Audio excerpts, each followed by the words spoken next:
Hey guys, Drifter here. Today I've got a men's issue video for you on toxic masculinity. Haven't done one of those in a while, and I know it's a little controversial, but that's what makes it fun, and it's been on my mind. The gameplay you're going to get to see is MWR, me playing a fantastic game with my suppressed P90, going full stealth, no stopping power, no nothing, on a map that's really not built for it.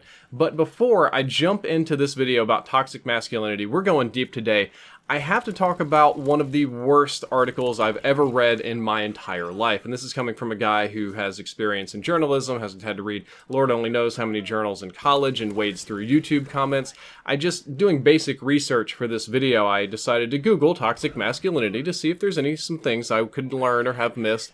And this is the number 4 result. So this is the article that I was talking about in the glorious Fox News opinion section called Toxic Masculinity. Dude, now America's universities are turning men into women, by Todd Starnes, who we'll talk about later, and we're already off to a good start. I've done a couple of different takes here trying to read this, but it's been a challenge. We've got this basic, somewhat silly-looking advertisement trying to get men to come in, wear pajamas, drink hot coffee, and talk about insurance problems. Starts off great with, universities across the fruited plain are trying to convince men to... okay. This is killing me. Universities across the fruited plain are trying to convince men to grow lady parts, and that's a problem, America. Campus Reform recently reported on efforts to provide safe spaces to fight back against what academic world calls toxic masculinity.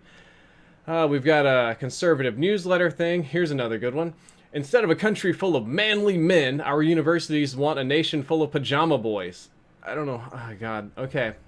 This is probably my favorite part of the article. It says, a few years ago, I conducted an unscientific poll to determine what the average American woman looks for in a man. The poll results were not all that surprising. Ladies want a man who loves God and loves his family. They also want a man who, in no particular order, has a job, drives a pickup oh, shit. Okay. Trying to do this right. Drives a pickup truck, uses the bathroom standing up. I'm not sure how that's relevant. Eats meat and is willing to carry them out of a burning building. In other words, they want the kind of man made in God's own image, not the image of some effeminate intellectual stuffed in skinny jeans sipping chai tea with his pinky finger extended. First of all, pinky finger extended, that's the classy way to drink tea. If you don't like it, you can get right the fuck out of here. But the rest of this kills me. This is... okay, some men can't pee standing up because they're handicapped, or your doctor will tell you when you get older you need to sit down to piss to relieve the stress on your prostate. I guess it's not a problem when you do it young. Driving a pickup truck, I'm not sure what's relevant to anything. Yeah, probably country boys drive pickup trucks. I drove a pickup truck and I picked up a woman, but I know lots of dudes that get laid like crazy that don't even own a vehicle. They use public transportation. Have a job's probably a good one. Women like money, that's a big one. And I would hope that anybody would be willing to carry any other person out of a burning building. Oh God, this whole article just drove me crazy. So the only thing I can think to do that's reasonable is to channel my inner internet comment etiquette and send a tweet to Todd Starnes. At Todd Starnes, your article on toxic masculinity is worse than most YouTube comments. I could have learned more at a Bigfoot convention. And tweet. So back on topic, let's talk about what toxic masculinity really is. In short, it is the societal expectations that are placed upon men that are paradoxical and cause us to try to do things that are self-harming.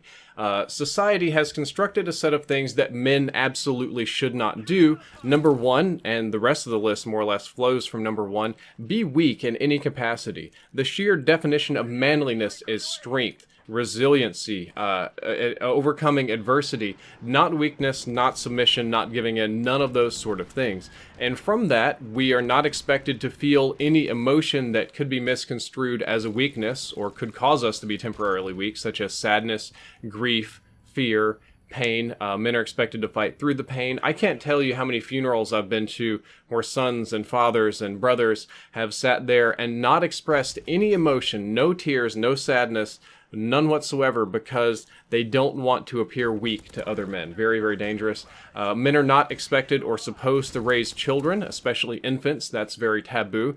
Men are not supposed to refuse to help a woman with almost anything, really. A lot of it's stuff they could do themselves or should be physically fit enough to do themselves. Lift this, pick up this, help me do here, drive me with this, help me pay for this. A lot of nonsense like that. Men are not supposed to be concerned with how they look, dressing up, doing hair, any sort of cosmetics, and some of this even applies to bathing and that sort of stuff. We are not allowed to be ignorant of anything important, unlike the expectation is that women are expected or able to be ignorant. If there's something that we don't know, well, that's our fault and it's a weakness. Speaking of which, we cannot accept defeat, even when clearly defeated in anything ever. This happens from conversations to one-upsmanship, to people fighting and pushing themselves in sports, to combat, to people running their businesses into the ground instead of accepting defeat and cutting their losses. And finally, men cannot be victims of abuse, and this is a societal standard. When you're a kid and you're getting abused by a parent, the expectation is you need to man up and deal with it, and it's not too bad. And if you become an adult and get physical abuse, especially from a female partner or from another man, well, you still need to man up and fight back, or your physical size should be enough to prevent that. Paradoxically, society has constructed a set of expectations for men, things that we are supposed to do, such as compete against each other all the time, and not only are we supposed to always be competing, we're somehow supposed to win all the time. I don't know how all men are expected to win all the time when everything is a competition, but that's kind of how it is. Men are stereotyped, demonized, and supposed to be only interested in women for sex. We are sex machines. We want to bang and fuck and bone all the time, never ending. Doesn't matter, girlfriend, wife, grandma, partner, horse, doesn't matter. That is all we're supposed to be interested in women for. Anything else is not so great. We're supposed to be ready for violence at any given moment. I think this is one that could be for better or worse, as in defending your family, protecting your valuables, taking care of yourself. But we're also expected to fight for other people, most notably women and children, or for other people's pride, or for our countries. We are expected to be 100% financially independent, emotionally independent, legally independent, and stable, and without any help whatsoever. No help from parents, no help from other women, partners, just pretty much 100% solo, YOLO, independence. But you're supposed to be so independent and so good at taking care of yourself, you also need to be able to provide for others in almost any sort of situation, most notably with women. There are many reasons for this. Some of them are biological and genetic, and there are definite reasons to value strength and to create a strong society or have a strong backbone. But most men, since birth, are held to these sort of very high expectations due to gender roles. Same kind of way we stereotype women, we stereotype men the same kind of way. I cannot tell you how many times as a child I was told to man up by both parents and stop crying. Doesn't matter what happened. Obviously, kids get upset, often little things, right? But instead of my parents helping me to understand it or come through it, they came to the societal expectation that I'm a little boy and I shouldn't cry, I need to man up and deal with it. There are lots of other issues that came up as well, like your parents are divorcing? Well, crying is for girls. You need to man up, clear up those tears, and get in the courtroom and testify. When both parents are trying to get me to testify against each other. Did you get hurt as a kid? Did you break something? Did you cut something? Did you get burned? Well, boys don't cry. Dry it up, come here and get your bandages and quit crying about it. Go back to playing. This is obviously bad parenting, but we do it all the time because of the toxic masculinity. It's just the expectations that we put on little boys.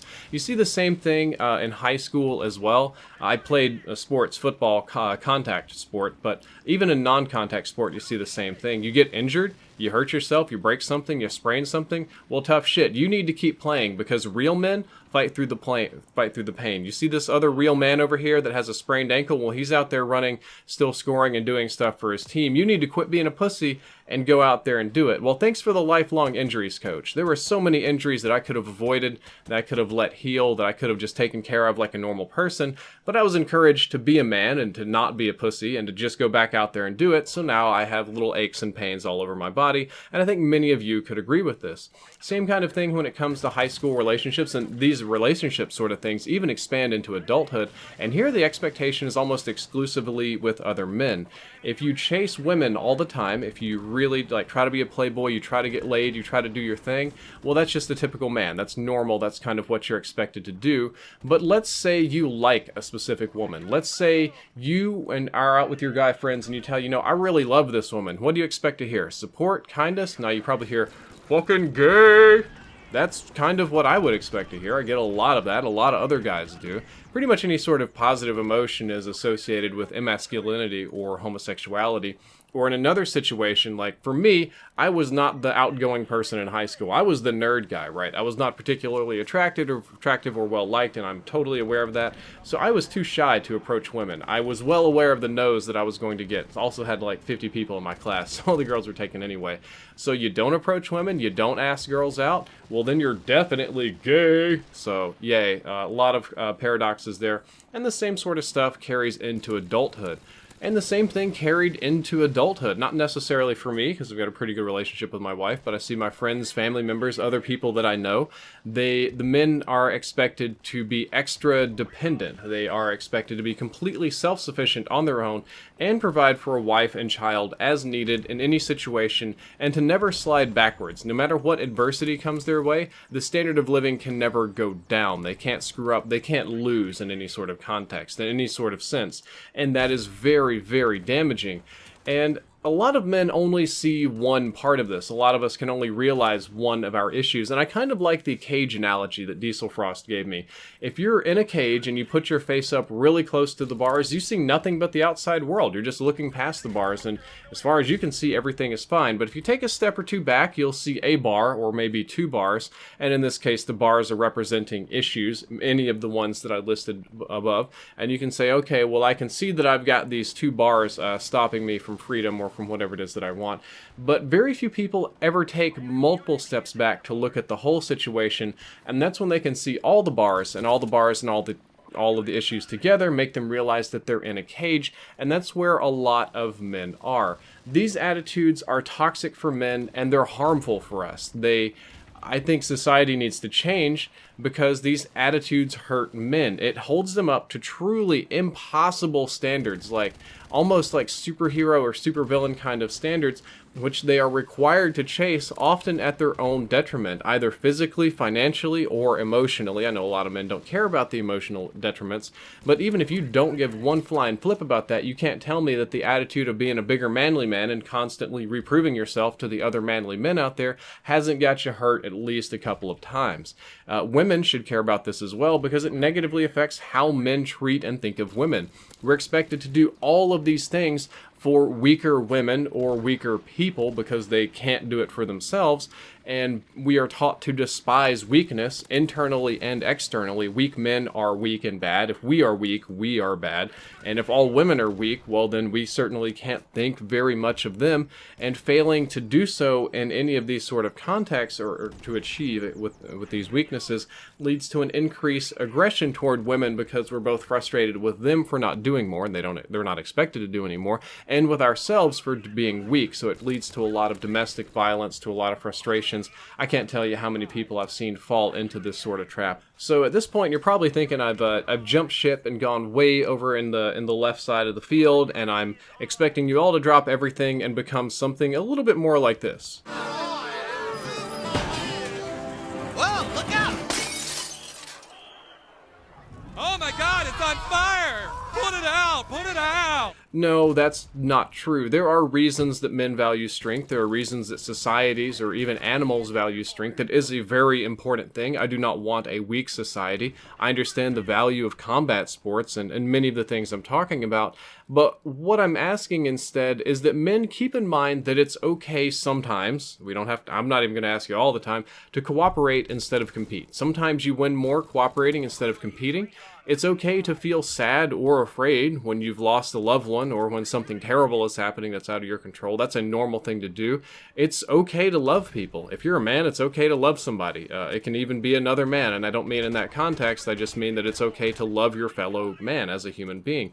It's totally okay to care and love for your children, even infants. I feel bad for single dads that get judged all the time. And it's okay, if you're the man in the relationship, to not be the breadwinner. If women want equality, if they want true equality, then there should be equally as many female breadwinners, and you should be expected to provide equally. And it's okay to just say no to all of these self-detrimental habits. When your friends ask you to do something stupid that they've all done, and you say, yeah, I don't think cliff diving seems very safe. I see a lot of rocks down there, and they say you're just being a pussy. you can just say no and be like, yeah, I don't like broken necks. Yeah, I'll just be a pussy with a neck that works. And that's okay sometimes. That's kind of the point of the video. Guys, I hope you learned something useful. And if you did, don't forget to like, favorite, and subscribe. Drifter out.